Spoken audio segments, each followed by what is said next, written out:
بسم اللہ الرحمن الرحیم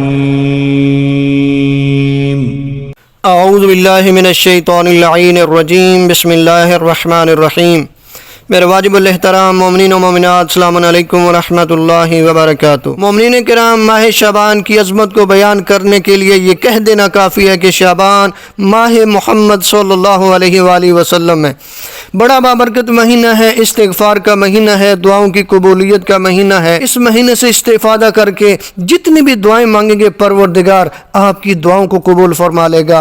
پروردگار سے بالخصوص اس مہینے میں، اس بابرکت مہینے میں آپ نے امام کے ظہور کے لیے ضرور دعا کیجیے گا۔ ان دعاؤں کے ساتھ ساتھ اپنی دعائیں ضرور مانگیے گا۔ پروردگار ہماری مشکلات کو آسان فرمائے، پروردگار ہمارے رزق میں اضافہ فرمائے۔ آپ دیکھیے، آج جو عمل آپ کو بتا رہا ہوں شعبان کی جمعرات کا عمل ہے۔ روایت میں ملتا ہے کہ شعبان کی ہر جمعرات کو 2 رکعت نماز پڑھی جائے کہ ہر رکعت میں سورہ حمد کے بعد 100 مرتبہ سورہ توحید پڑھے اور نماز کے بعد 100 مرتبہ درود پاک پڑھے، تاکہ خدا دین و دنیا میں اس کی ہر نیک حاجت پوری فرمائے۔ دیکھا نا کہ یہ آپ نماز پڑھیں تو اللہ آپ کی ہر حاجت کو پورا فرماتا ہے، اور فرماتے ہیں کہ روزے کا اپنا الگ اجر و ثواب ہے۔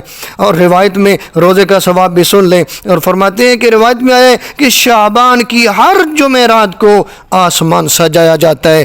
تب ملائکہ عرض کرتے ہیں خدایا آج کے دن کا روزہ رکھنے والوں کو بخش دے اور ان کی دعائیں قبول کر لے۔ ایک اور حدیث میں بھی مذکور ہے کہ اگر کوئی شخص ماہ شعبان میں سوموار اور جمعرات کو روزہ رکھے تو خداوند کریم دنیا اور آخرت میں اس کی 20 حاجات پوری فرمائے گا۔ اور شعبان سے ضرور استفادہ کیجیے گا اور اعمال مشترکہ جو ہیں ان کو بھی انجام دیجیے گا۔ اس پورے ماہ شعبان میں 1000 مرتبہ یہ لازمی کہنے لا الہ الا اللہ ولا نعبد الا ایاہ مخلصین لہ الدین ولو کرہ المشرکون۔ اب روایت میں ملتا ہے کہ جو شخص مقررہ تعداد میں یعنی 1000 مرتبہ شعبان میں یہ ذکر کرے گا تو اس کے نام اعمال میں 1000 سال کی عبادت کا ثواب لکھ دیا جائے گا۔